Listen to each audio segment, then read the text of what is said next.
উনি খুব ভালো আরবি জানতেন। সূরা তাহা পড়ার পরে আর ধৈর্য ধারণ করতে পারে না। ওমর ফারুক ছোট্ট বাচ্চার মতো কান্না শুরু করে দিলেন। আল্লাহু আকবার। সূরা তাহাটা হাতে নিয়ে, তলোয়ারটা হাতে নিয়ে বিশ্বনবীর দিকে ছুটতে আরম্ভ করলেন। আইনা মুহাম্মদ, কোথায় মুহাম্মদ? তোমরা আমাকে মুহাম্মাদের কাছে নিয়ে চলো। বিশ্বনবী তখন সাফা পাহাড়ের পাদদেশে দারুল আরকাম ইবনে আলকামের ঘরে লুকিয়ে লুকিয়ে কোরআনের দাওয়াত দিতেন। ওমরে ফারুককে পাগলের মতো ছুটে আসতে দেখে বিশ্বনবীর চাচা হামজা ইবনে আব্দুল মুত্তালিব বলল, নবী আপনি পালান। ওই যে খাত্তাবের বেটা ওমর আপনাকে অপমান করার জন্য, আক্রমণ করার জন্য তেড়ে এসেছে।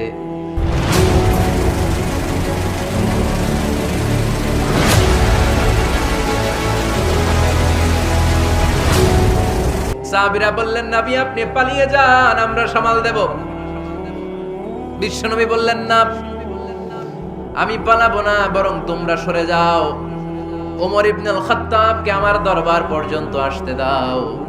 আমার তো মনে হচ্ছে ওই যে তাহাজ্জুদের নামাজ শেষে চোখের পানি ছেড়ে যে আমি আল্লাহর কাছে দোয়া করেছি, আজকে আমার ওই দোয়াটা কবুল হতে শুরু করেছে। আমার তো মনে হচ্ছে আমার দোয়া কবুল হবে, আসতে দাও। ওমরে ফারুক এসে বললেন, আশহাদু আল্লা ইলাহা ইল্লাল্লাহ ওয়া আশহাদু আন্না মুহাম্মাদান আবদুহু ওয়া রাসূলুহু। আমি সাক্ষ্য দিলাম আল্লাহ ছাড়া কোনো ইলাহা নাই, নিশ্চয় আপনি আল্লাহর প্রেরিত বান্দা এবং রাসূল। পড়েন সুবহানাল্লাহ।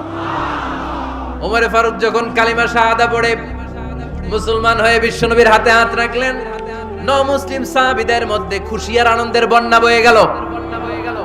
মুসলিম হাতে গোনা সাহাবারা আল্লাহর প্রশংসা করলেন। বিশ্বনবী সাইয়েদনা ওমরে ফারুককে জড়িয়ে ধরলেন। ওমরে ফারুক এবার বিশ্বনবীরে বললেন, নবী গো, আলাসনা আলাল হক, আমরা কি সত্যের উপরে আছি নাকি আমরা ভুলের উপরে আছি? বিশ্বনবী বললেন, বালা নাহনু আলাল হক, আমরা এই সত্যের উপরে আছি। সুবহানাল্লাহ পড়ে। আলাসনা আলাল হক, নবী আমরা কি সত্যের উপরে নাই? হ্যাঁ অবশ্যই ওমর, তুমি সত্যের উপরে আছো। ওমরে ফারুক বললেন, তাহলে ফাফিমাল ইখতিফা, তাহলে লুকায় লুকায় আর দাওয়াত দেব কেন? আমি তো কালিমা পড়ে ফেলছি, আসেন আমার সাথে বের হই। ফাফিমাল ইখতিফা, আর লুকায় লুকায় কেন? আসেন আমরা বাইরে বের হই। বিশ্বনবী বললেন, ওমর এটা মাক্কি জীবন, এখানে আমরা একটু গোপনে গোপনে দাওয়াত দিতে চাই। ওমরে ফারুক বলে, না, আমার দায়িত্ব, আমি একটা মিছিল দিতে চাই নবী। আল্লাহর নামের তাকবীর দিতে দিতে দারুল আরকাম থেকে শুরু করে মসজিদুল হারাম পর্যন্ত একটা মিছিল দিয়ে আমি মক্কা কাঁপাইয়া দেব। অনুমতি দেন। বিশ্বনবী দিতে চায় না। ওমর ফারুক অনেক বুঝানোর পরে স্বল্প পরিসরের একটা অনুমোদন পাওয়া গেল বিশ্বনবী সাল্লাল্লাহু আলাইহি ওয়াসাল্লামের কাছ থেকে। কিন্তু মিছিল যে দিবে, মিছিলের জন্য লোকের দরকার আছে না নাই? এখানে লোক নাই, আমি একাই মিছিল দিতেছি। এটা জমবে, মিছিল জমবে। খুঁজে উনি 11 জন মুসলিম সাহাবা পেলেন। কয়জন? ওমরে ফারুক বললেন, 11 জনই সই। এই 11 জন নিয়ে আমি আল্লাহর নামের তাকবীর দেব। 2 লাইন করলেন। কয় লাইন? 2 লাইন। পেছনে 6 জন, আর এই লাইনের নেতা বানালেন বিশ্বনবীর চাচা হামজাকে রাদিয়াল্লাহু তাআলা আনহু। আর সামনে 5 জন, তার আগে দাঁড়ালেন উনি নিজেই। তাহলে 6 6 12। বললেন এই 2 লাইনই আমরা তাকবীর দিতে দিতে, বেশি না, এই দারুল আরকামের ঘর থেকে, আপনারা জানেন যে সাফা মারওয়া এখন যে সাই হয়, এই সাফার পাদদেশে ছিল দারুল আরকামের ঘর। উনি বলেন এখান থেকে ওই যে কাবার গিলাফ দেখা যায়, কাবার গিলাফ পর্যন্ত আমরা এই তাকবীর নিয়ে ওখানে যাব। সুবহানাল্লাহ পড়বেন না? ওখানে উনি দাঁড়িয়ে ছোট্ট একটা ভাষণ দিয়েছিলেন।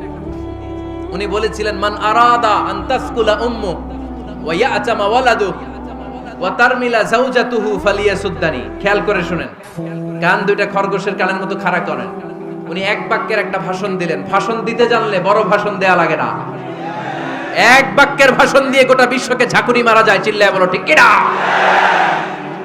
ওমরে ফারুক এক বাক্যের একটা ছোট্ট ভাষণ দিলেন। মান আরাদা আন তাসকুলা উম্মু, কে আছো মায়ের এই মক্কায়, কে আছো মায়ের বুক খালি করতে চাও? ইয়াতামা ওয়ালাদু, কে আছো বাচ্চাগুলারে, নিজের সন্তানগুলোরে ইয়াতিম বানাতে চাও? কে আছো তারমিলা যাওজাতুহু, নিজের স্ত্রীকে বিধবা বানাতে চাও? ফালিয়াসুদ্দানি, বুকের পাটা থাকলে আমি ওমর রে থামাও। ফালিয়াসুদ্দানি, দেখি মক্কায় কার এত বড় বুকের পাটা। কে আছো মায়ের বুক খালি করতে চাও, সন্তান রে এতিম বানাতে চাও, স্ত্রীকে বিধবা বানাতে চাও? ফালিয়াসুদ্দানি, পারলে আমারে ঠেকাও।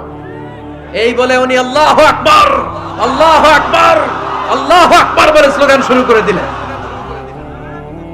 এক এক স্লোগানে মক্কার মরুজমিন থারথার করে কাঁপতে আরম্ভ করলো। এই মিছিল মক্কার কেউ দেয় না। মিছিলের আওয়াজ শুনে আবু জাহেল বাইরিস, উতবা বাইরিস, শাইবা, ওয়ালিদ ইবনে মুগিরা সব বের হইছে। কি রে, আমার এলাকায় এত বড় স্লোগান, কার এত সাহস? বের হয়ে দেখে মিছিলের সামনে ওমর। ওমরে দেখে দিছে এক দৌড়, কারণ ওমরে ফারুককে থামানোর মতো বাপের বেটা মক্কায় দ্বিতীয়টা কেউ ছিল না। আওয়াজ করে বলে ঠিক কিনা? ওমরে ফারুক আল্লাহু আকবার বলে স্লোগান দিতে দিতে মসজিদুল হারামের ভেতরে ঢুকে গেল। কাবার গিলাফ ধরার পরে সেদিন মিছিল থেমেছে। ওই আল্লাহর নামের স্লোগান সেদিন কেউ থামাতে পারে নাই, কিয়ামত পর্যন্ত কেউ থামাতে পারবে না। চিল্লায় বলো ঠিক কিনা?